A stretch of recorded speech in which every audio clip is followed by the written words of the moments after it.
Assalamualaikum warahmatullahi wabarakatuh. Selamat siang Pak Freddy. Apa kabar Pak hari ini? Waalaikumsalam warahmatullahi wabarakatuh. Selamat pagi Pak Rufan. Alhamdulillah Pak, sehat Pak. Bagaimana Pak? Bagaimana dengan Pak Rufan? Alhamdulillah Pak, saya juga sehat. Nah Pak Freddy, 3 hari yang lalu kan kita sudah menyampaikan kepada Bapak kalau saya mendapatkan tugas untuk melakukan supervisi di kelas Bapak.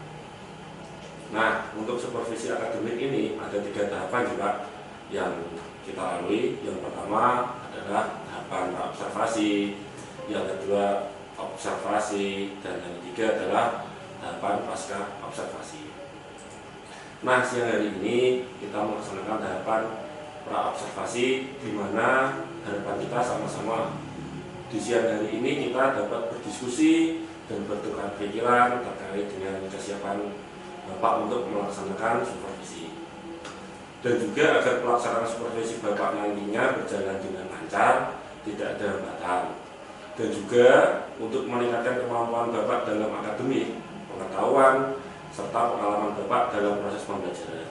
Nah untuk membuka percakapan kita pada siang hari ini, kalau boleh saya tahu Pak, harapan Bapak dari pertemuan pada siang hari ini apa ya Pak?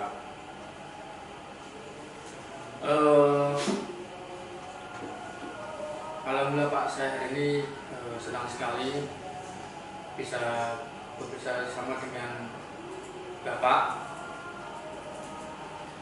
Saya juga senang di supervisi karena harapan saya nanti mampu meningkatkan kompetensi saya, bagaimana nanti juga proses pembelajaran di kelas, dan saya juga ingin berdiskusi sama Bapak berkaitan dengan rencana pelaksanaan pembelajaran yang akan saya lakukan Pak Rufan. Baik Pak, tujuan siang hari ini untuk berdiskusi terkait persiapan Bapak dalam pelaksanaan supervisi nantinya. Kalau boleh saya tahu Pak, nanti Bapak akan menyampaikan materi tentang apa ya?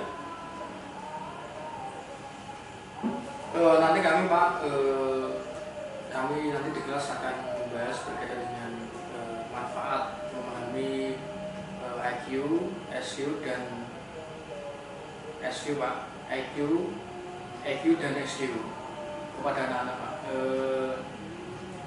Harapannya nanti anak-anak itu mampu memahami Pak dasar-dasar tentang kemampuan tiga jenis kemampuan bidang psikologi itu Pak. Oke, terkait dengan materi tersebut Pak, tentunya Bapak punya tujuan pembelajaran yang akan dicapai oleh peserta didik. Kira-kira apa yang menjadi tujuan pembelajaran hari ini Pak? Ini Pak Rufan, nanti saya akan berikan kegiatan membaca dan praktik nanti. Kemudian nanti di akhir juga saya akan memberikan refleksi kepada anak-anak juga berkaitan dengan setingkat apa nanti anak-anak memahami materi yang saya berikan. Nanti mereka akan mengetahui bagaimana proses pengembangan emosional dan intelijensi juga, dan spiritualnya juga anak-anak itu, sehingga anak-anak itu di usia remaja ini mampu untuk meningkatkan dan juga mengontrol emosinya. Kemudian juga anak-anak mampu meningkatkan kognitifnya berdasarkan dengan emosional, kan ini harus saling kesinambungan Pak. Jadi nggak hanya kognitif aja yang ditingkatkan, tapi juga anak harus mampu meningkatkan dan mampu mengontrol emosi yang sedang berproses pada diri seorang remaja saat ini Pak Rufan. Oke, baik sekali Pak, luar biasa sekali Pak. Nah, nanti tujuan pembelajaran ini apa yang saya ulang lagi. Nah, nanti tujuan pembelajaran apa nih yang akan dikembangkan? Mungkin area-area atau mungkin norma-normanya Pak yang akan dikembangkan itu yang bagian mana Pak? Gini Pak Rufan, seperti topik tadi ya, saya memang berniat untuk, karena anak-anak ini kan terutama ini yang ya sebagai apa namanya ini, sebagai siswa saya Pak ya, ini yang akan saya gunakan adalah siswa yang kelas 10. Kenapa saya milih siswa kelas 10 itu karena kelas 10 ini kan baru selesai PPDB baru Pak. Iya. Baru selesai PPDB sehingga masih proses transisi antara lingkungan di SMP ke SMK. Jadi anak itu pasti masih membawa budaya-budaya yang diterapkan waktu SMP dulu. Entah itu dalam segi apa namanya itu emosionalnya, kemudian juga mungkin sikap kekanak-kanakannya masih dibawa dari SMP.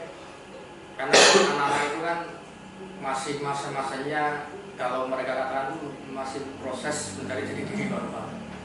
Jadi sehingga harapan kami dengan materi ini nanti anak-anak mampu mengetahui tugas utama dia sebagai seorang siswa.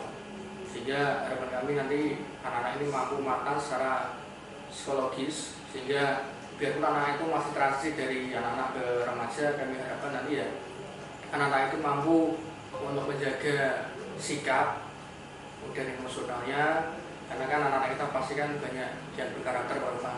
Nanti kan kalau anak-anak ini masih mudah untuk emosi kan, emosionalnya belum terkontrol, nanti takutnya nanti ada kesenjangan dan mengakibatkan kelas tidak kondusif Pak seperti itu. Oke, bagus sekali itu Pak. Mungkin apa namanya? Jadi di situ ada kerjasama ya Pak. Ada kerjasama baik di antara teman satu dengan teman yang lain, terus dari peserta didik sama mungkin dari Bapak juga ada kerjasamanya. Nah, ini Pak, kalau boleh tahu Pak, apa-apa saja nih yang sudah dipersiapkan untuk supervisi nantinya Pak?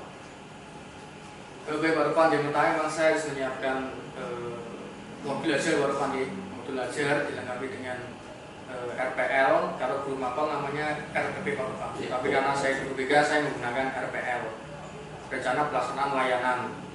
Jadi saya akan menyiapkan RPL itu juga, nanti di situ juga akan kami siapkan juga materi-materi yang secara tertulis nanti juga akan saya lampirkan. Kemudian pastinya saya juga akan membuat nanti rubrik-rubrik penilaian Pak, berkaitan dengan tingkat apa nanti anak-anak memahami materi yang saya sampaikan. Nanti juga di akhir juga akan saya berikan itu Pak Rupan refleksi juga berkaitan dengan respon anak-anak, apakah mereka merasa senang dan nyaman dengan materi yang saya berikan.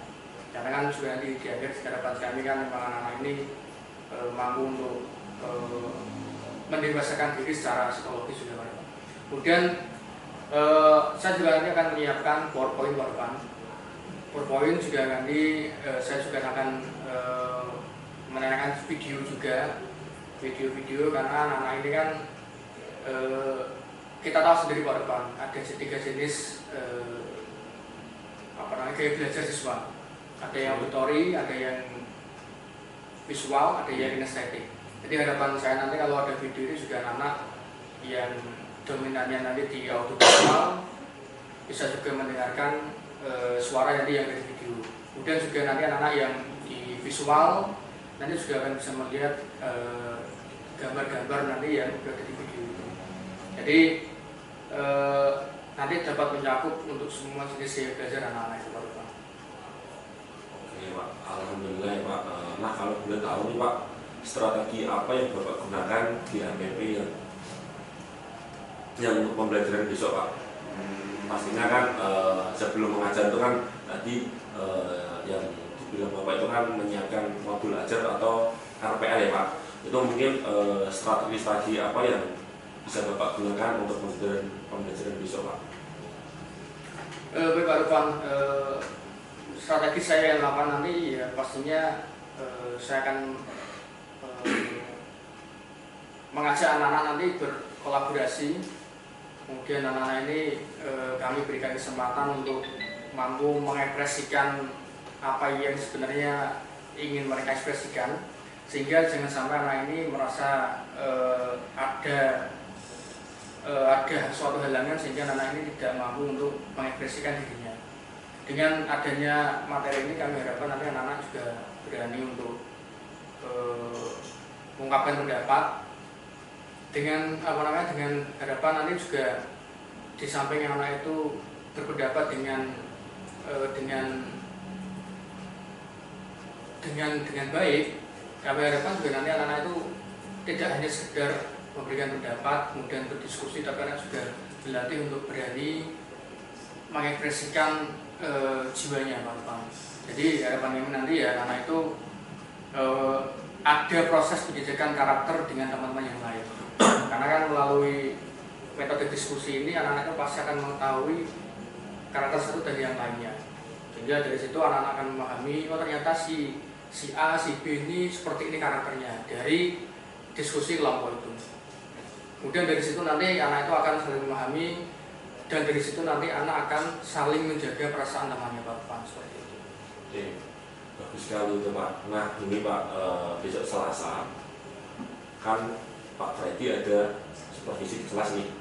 Saya akan melihat Pak hal-hal apa saja yang terjadi dalam kelas Bapak. Kemudian setelah Bapak melakukan kegiatan pembelajaran, kita adakan percakapan kembali Pak, yaitu pasca observasi yang nanti akan didampingi oleh Bapak pengajar praktek atau PP. Sebelum kita akhiri, kira-kira apa yang Bapak dapatkan dari hasil percakapan kita kali ini? Alhamdulillah Pak Rufan, setelah adanya diskusi ini ya, saya lebih mendapatkan gambaran-gambaran untuk pembelajaran yang besok akan saya laksanakan, seperti model dan strategi pembelajarannya, teknik-tekniknya, kemudian juga media pembelajarannya nanti yang semula yang mungkin PowerPoint yang saya buat kurang menarik ke anak, sehingga dari diskusi ini saya mendapatkan masukan dari Pak Rufan, sehingga saya punya gambaran lagi nanti untuk memodifikasi materi yang saya buat Pak Rufan. Jadi lebih menarik, lebih disukai anak-anak. Ya pastinya juga akan mempertimbangkan 3 gaya belajar anak itu. Jadi jangan sampai anak-anak itu nanti yang saya berikan materi ternyata ada beberapa siswa yang kurang paham dengan materi yang saya buat. Jadi dengan nanti diskusi ini saya harapkan nanti saya bisa mengevaluasi diri saya, kemudian ada perbaikan, dan nanti anak-anak bisa maksimal dalam belajar yang nanti yang saya lakukan. Baik Bapak, bagus sekali itu ya. Terima kasih Pak atas waktunya yang sudah bersedia untuk berbincang-bincang dengan saya di pra-observasi ini. Sampai bertemu kembali Pak di kegiatan observasi dan pasca observasi besok ya Pak. Terima kasih. Mungkin nanti bisa dilanjut lagi Pak. Kurang lebihnya mohon maaf ya Pak. Selamat siang. Assalamualaikum warahmatullahi wabarakatuh. Waalaikumsalam warahmatullahi wabarakatuh. Terima kasih Pak Rufan atas waktunya. Ya Pak.